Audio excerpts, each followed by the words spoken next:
ladies and gentlemen. The story you are about to see is true. The names have been changed to protect the innocent.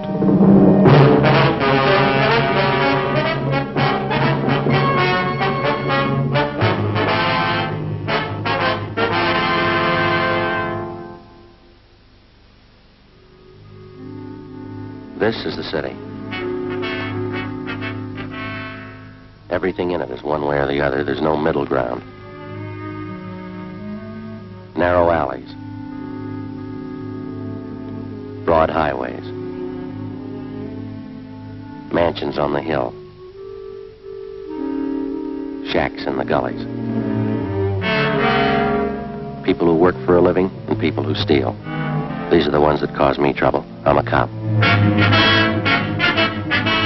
It was Monday, April 17th. We were working the day watch out of forgery detail. My partner's Frank Smith. The boss is Captain Welch. My name's Friday. We'd gotten reports of an expert check forger operating again in the city. She'd written more than $20,000 in bad checks. We had to stop her.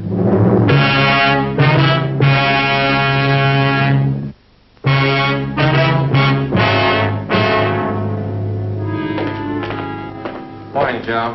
Hi, how'd the weekend go? Oh, pretty slow. Stayed home, did some gardening. How about that new lawn you put in? How's it doing? Well, there's only one solution. If we want to garden, we're going to have to move. Well, why? What's the matter now? Same old thing. Gophers? Happens every year. I don't know why I try anymore. It's just a waste of good grass seed. Joe, Frank, Yeah, Ferguson. Captain wants to see us. Okay. What's up, Fergie? You ain't gonna like it. What's that? Skipper will brief us. Morning, Skipper. Hi.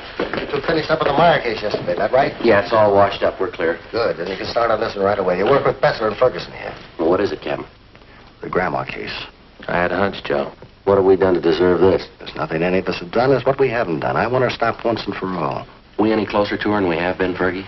Just about the same, Joe. That's the reason I'm putting two more of you on it. How well do you know this case? Well, just what we've heard around the office. Frank? Same here. I could stand some briefing. Ferguson? Connick, you must have heard how she operates 3 months out of the year, April, October, and December. That's all. She's never been known to change the schedule? Not as far as I know. She's been doing it the same for 9 years. All the phony checks she cashes are personal checks. That's right. She never writes them less than $2, never more than 100. 9 years. She been going that long? 9.5. It'll be an even 10 this October. You want to check them out on the totals, Ferguson? Yeah, up to and including the first of the month, she's cashed 1,273 checks. The total's a little over $22,000. Anything special about the way she writes the checks? Nothing but the signatures. There's an alias list on it that'll knock your eye out. More than 200 different names. Her description's still the same. About 50 years old, kind of plump, nice face. A few minor changes. Last year, she had gray hair, dressed very plain. This year, she dyed her hair black, dresses a little more expensively. 9 years. That's a long streak of luck for any paper hanger. That's just it. This old gal's not just an ordinary paper hanger. She's no amateur, now don't get me wrong. But she doesn't operate like any check forger I've ever known. She contradicts part of her MO, part of it she doesn't. She takes chances an ordinary paper hanger would never take, and she gets away with them. Take a look at just one of these exhibits. 28 checks passed on the same chain of grocery stores, same company. Pass them all in 1 month? Nope, that's just the point. 2 years ago, she passed 14 of them, spread them out over a period of a month. Last year, she passed another batch of 14, all within 3 days. 1 year, she used a different name on each check. On this batch, she used the same name. Well, does she have identification when she passes these checks? Always. Phony driver's license, social security card, the works. Then she's got that sweet grandmother smile of hers. Clerks rarely turn her down when she shows up at the check. You can get used to various descriptions on her, too. Give the file a look. Hardly 3 of the check victims can get together on what she looks like exactly. Well, where are they getting stung the most? Downtown or out in the neighborhoods? The neighborhoods. Anywhere from the beach area to the valley. Well, that whole file, Skipper, that's not just her work, is it? Every last bit of it. We can't fit it in a 6-foot shelf. In 9 years, I've had 5 teams of men work this thing. None of them reached her. You and Friday make the 6. Yeah, well, it's April 17th. How's she doing so far this month, Fergie? Cashed $602 in checks we know of since the first of the month. Same general description, same general M.O. No fresh leads? She's been operating 9 years, Joe. Yeah. She's just as good as ever.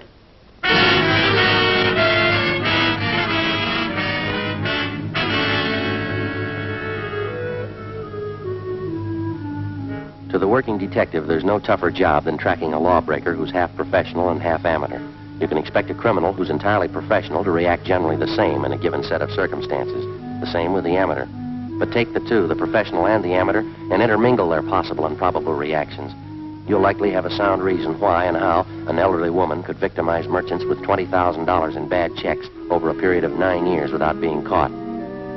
Grandma, as she'd come to be known, worked only 3 months out of each year. April, October, and December. Her apparent fine sense of timing and her knowledge of psychology was far and away superior to that of the ordinary paper hanger. If the file on Grandma was any indication, she apparently had been born to be a successful check forger. After Frank and I spent 3 days on the case with Sergeants Ferguson and Besser, we were almost convinced there was only one way we could reach the suspect. She had to make a mistake. Fergie, how'd you do? Pretty sour. 4 checks in 2 days. What'd you get? 2. Don Myers checked the signatures. They're all hers. Here's our list if you're interested. Meat market out on Pico, $25. Grocery in West Hollywood, $48. 2 department stores downtown, $100 apiece. How they describe the woman? Same old yarn. She was a nice, charming little lady, about 55 or 60. Small, dark hair, graying, dark eyes, nice smile. Clerk told me she reminded him of his mother. Yeah. One thing, sure, her timing's just as good as it was 9 years ago. The Downtown Merchants Association's screaming again. They're looking for action. Well, fine, so are we. When they stop cashing checks for people they don't know, they'll stop getting hurt. We can't stand behind their counters and run a make on every one of their customers who wants to cash a check. How many publicity campaigns have we run on bad checks? I don't know, but they don't seem to stop Grandma. You talked to the captain today? Yeah, he's looking for action, too. I don't know what we can do unless we get some kind of cooperation from the merchants. Every time the old gal pushes a bum check, it's 3 or 4 days before it gets to the bank, and we hear about it. The trail's pretty cold by then. Joe and I were talking just before you came in, Fergie. We can't expect too much to happen the way we're going. Any ideas? Well, more men and more stakeouts. The captain says he'll buy that. That's about all we can do. Another 10 days and April will be over. Grandma will be through pushing checks until October again. I don't know, Joe. Her formula's too perfect for me. There's got to be a flaw in it someplace. Yeah, sure. All we got to do is find it. You got out a bulletin on that revised description of her, Fergie? They're all taken care of. Special notices were mailed out to the merchants. I'll get it. Forgery, Smith. Yes, sir. Oh? Yes, sir. We'll be right out. Thanks. Anything? Yeah, a supermarket on North Temple just got hit with 2 checks. Yeah. Clerk says the woman reminded him of his mother.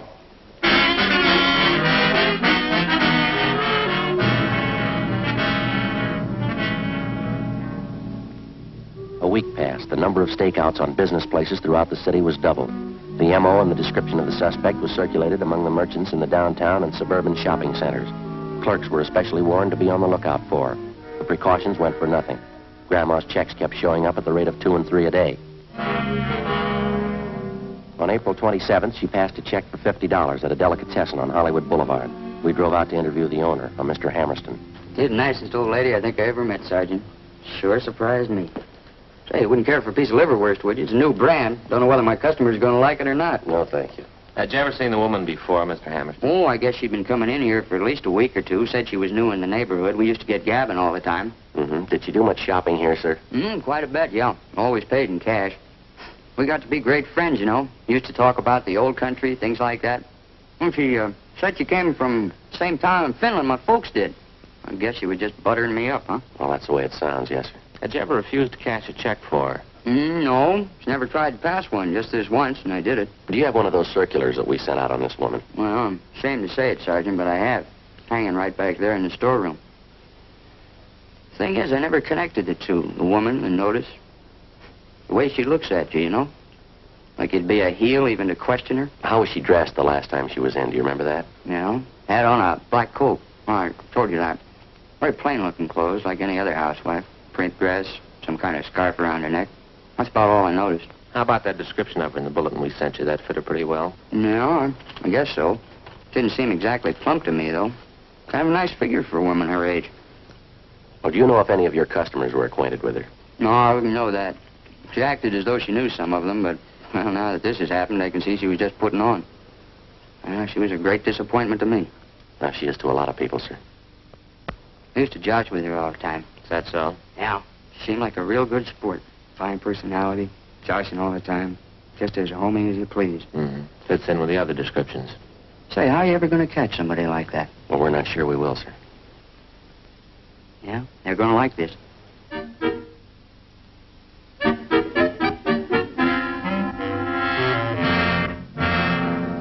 Two days later, on April 30th, right on schedule, the flow of bogus checks in Grandma's handwriting suddenly stopped. If she continued to work by the same timetable she'd been using for the last 9 years, she wouldn't start operations again until the 1st of October. During the next 5 months that followed, from May to the end of September, Besser, Ferguson, Frank, and I handled the usual run of check cases. At the same time, we used up every spare hour we had making preparations for Grandma's next appearance. Every businessman throughout the city who might be a possible victim was alerted. A revised description of the suspect together with her M.O. was printed up and given wide distribution.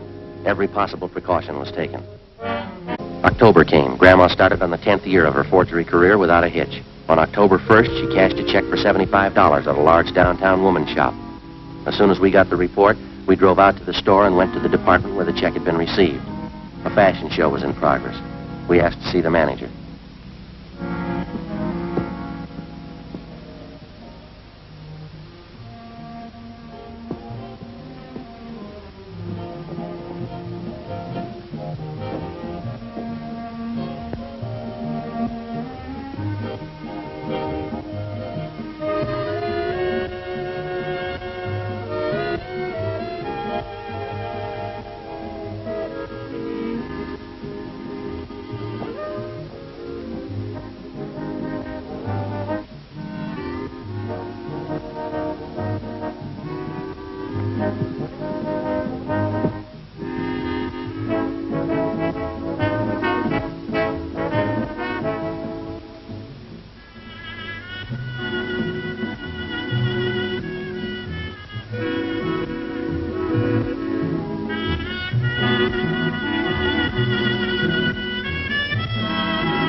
Montrose, this is my partner, Frank Smith. My name's Friday. We're from Forgery Detail. Oh, yes, about that check, is that right? Yes, sir. We're having one of our autumn fashion showings this afternoon. It usually keeps us pretty busy. Yes, sir. Are you the one who authorized this check to be cashed? Yes, I okay all the checks that we cash in this department. And you okayed this one? These are your initials? Yes, that's right. I don't know what I can do for you, gentlemen. The check was passed. Very unfortunate occurrence. The sales girl handled the transaction. She showed me the check. I knew the signature, so I okayed it. Mary Walker? Yes, that's how the check was signed. What kind of identification did the woman have? Her charge account plate. You know, the small metal card? Charger plates, we call them. I recognized that and the signature immediately. You know this Mary Walker pretty well, do you? She's one of our best customers.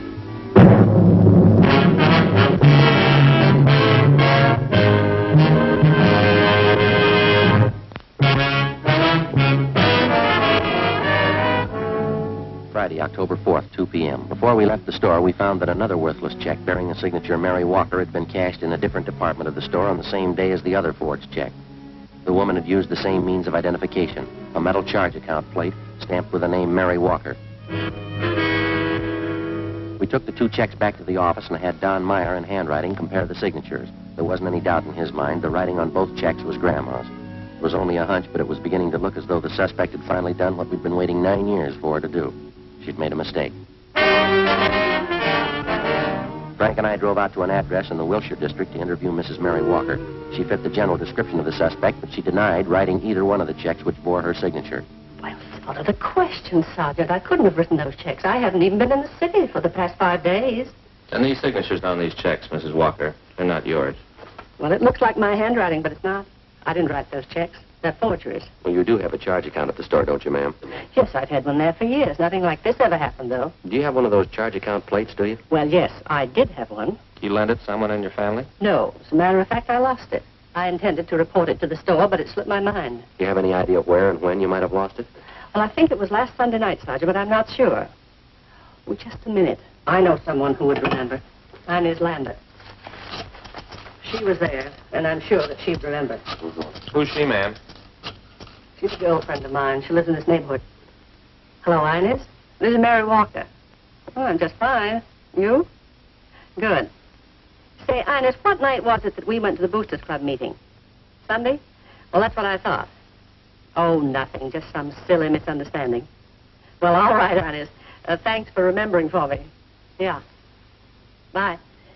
It was Sunday night, Sergeant.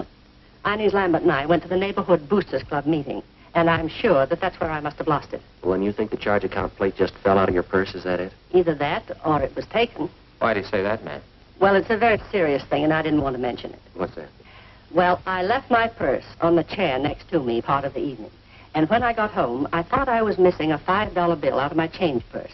I didn't notice then that the charger plate was gone. Do you remember who was at that meeting, Mrs. Walker? Oh, 40 or 50 people at least. How many women would you say? Oh, a dozen, I suppose. Now, I'm not accusing anyone of robbery, Sergeant. I know that that's a very serious charge to make.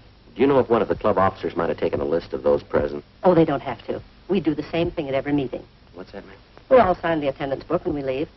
"3 p.m., Frank and I contacted the secretary of the Neighborhood Boosters Club. He gave us a list of those present at the Sunday night meeting of the club. As Mary Walker had told us, each person present had signed his or her name and address in the attendance book. We took the record downtown with us and had Don Meyer compare each signature on the list with samples of Grandma's handwriting. Number 32 on the list, fellas. That's it. Positive make, Don? No, don't mind mine. That's Grandma's handwriting. Let me see how she signed it. Mrs. Inez Lambert. We went down the hall to R&I and had them check the name Inez Lambert through the files. She had no criminal record. Together with Bester and Ferguson, Frank and I spent the next day and a half trailing Inez Lambert wherever she went. She fitted the description of the suspect perfectly. We questioned her friends, her neighbors. We dug back into every corner of her life for the past 10 years. The results were pretty amazing. We found that she was highly respected by everyone she knew. She was active in a dozen civic and church organizations. Her reputation was spotless. There was only one hitch. Mrs. Lambert's hobby was charities. By checking back, we found that during the past 10 years, she donated an average of $3,000 annually to various charitable organizations. Her husband's total annual income was $7,000. From her bank, we obtained specimens of Inez Lambert's handwriting. It matched almost perfectly with every signature in the Grandma file. Monday, October 7th, Frank and I called on Mrs. Lambert. She asked us back to the kitchen. You know, Mary Walker was telling me about you. She told me about missing those things from her purse at the meeting. Is that what you wanted to inquire about? Well, yes, ma'am. We wanted to ask you some other questions besides that. Well, you sort of caught me at a bad time. I was just getting ready to put some baking in the oven for dinner tonight. Would you mind very much if we talked while I worked? I've got to get this done. No, not at all, ma'am. You go right ahead. Oh, there goes that cream sauce boiling over again. Officers, just take chairs there, would you please? And I'll be right with you in just a minute. Oh, thank you, ma'am. You know, this cream sauce is so temperamental, I can't take my eye off of it for a minute. Yes, ma'am. Either of you officers like a nice cup of hot cocoa? It's kind of chilly out today. Well, no, ma'am. We only have a few questions for you. It won't take very long. I see. Well, I'll just get my eggs beaten up here then. It's crowded here. Would you mind holding that for me for just half a minute? But anyway, that's fine. Thank you very much. These eggs beaten, you know, we make meringue. You can't make meringue very well without plenty of eggs. Yes, ma'am. What's this going to be? Oh, this is going to be a pinch pie. Did you ever hear of a pinch pie? It's, you know, it's a sort of a meringue tart. I'll just beat these up nice and fluffy. Sorry, I'll take it, please. Sergeant, would you mind handing me that cup of sugar right back up here, or some sugar, and I'll put it right in the cup here. Yes, ma'am. There's a cup here. Do you This is a whole pack. No, well, either one. It's all right. Thank you very much. Just pour a little. That's enough. Thanks very much. Make it rather nice. There we are. Beat these all up nice and fluffy.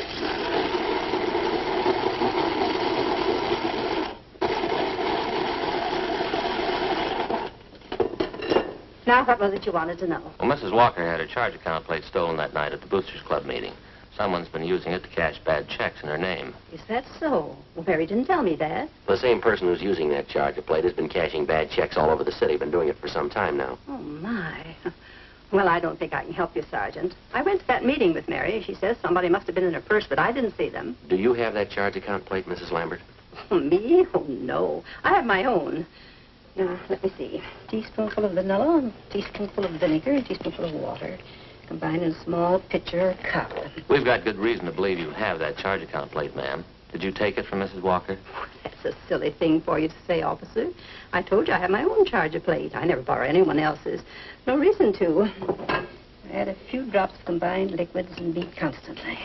Did you cash 2 checks last week and sign them with Mrs. Walker's name? Why, of course not. Why should I do such a thing? Mary Walker's one of my best friends. I would do that to her, even as a joke. Our handwriting man compared the signatures on those 2 checks, Mrs. Lambert. Both of them match your handwriting. Well, then your handwriting man certainly made a mistake. There's a large Pyrex dish in that cupboard right there. Would you mind getting your corner, I'll please? get it. Oh, on the top shelf, way up. That's right. On the left. No, not those. The big ones. See that one? That's right. That's Pyrex. Don't drop those on your head. There's so many nice dishes. I don't want you to break them. That's fine. That's it. Careful. Good.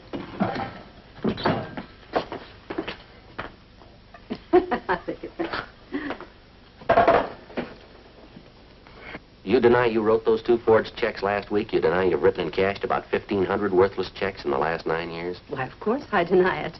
You sure you haven't made a mistake? We're sure, ma'am. Sorry, you'll have to come downtown with us for questioning. What's that? Oh, my cream sauce is boiling over again, Sergeant.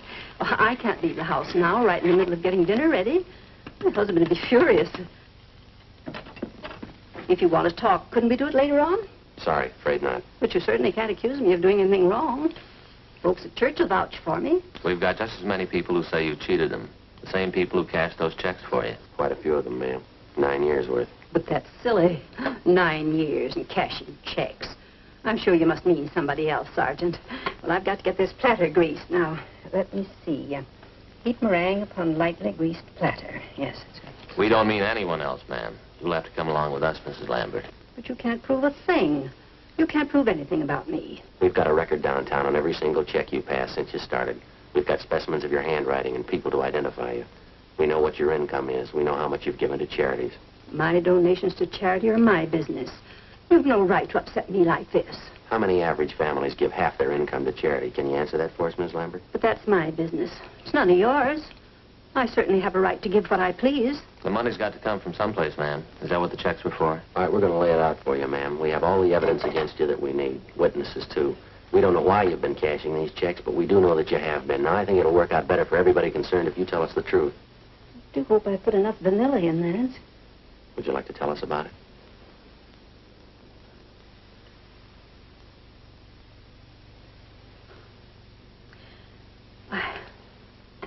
I never thought about anyone finding out, I guess. I guess I should have expected it, shouldn't I? Yes, ma'am. It'll be terrible, I know. He'll never understand. Who's that? Albert, my husband. He'll never understand. Would either of you like a cup of coffee? No, thank you, ma'am. The money wasn't for me, you know. Not $1 of it. I can prove that for you. Yes, ma'am. It was all for charity. There were so many of them. Orphanages and old people's homes and the Christmas Poor Fund. And then the overseas relief charities. Well, they all needed money. Somebody has to take care of them. Your husband didn't know anything about this for 10 years, ma'am? Nothing at all. They were my charities. I had to have money for them. I took the money from people who had it and gave it to those who didn't. What do you think, Sergeant? What's that? Was I wrong? Do you think the good Lord will say I was wrong? Well, I wouldn't know, ma'am. I only wanted to help the poor. He did. He came to help the poor. Well, there's a big difference, ma'am. Yes? He didn't use a checkbook.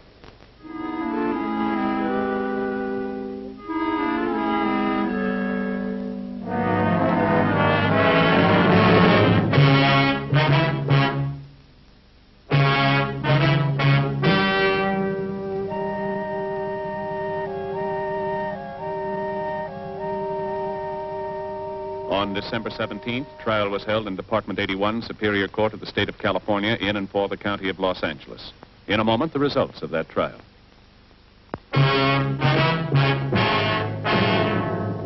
The suspect entered a plea of guilty to 2 counts of forgery, and the remaining charges were set off the calendar. She received the sentence as prescribed by law. Forgery is punishable by imprisonment in the state penitentiary for not less than 1 nor more than 14 years.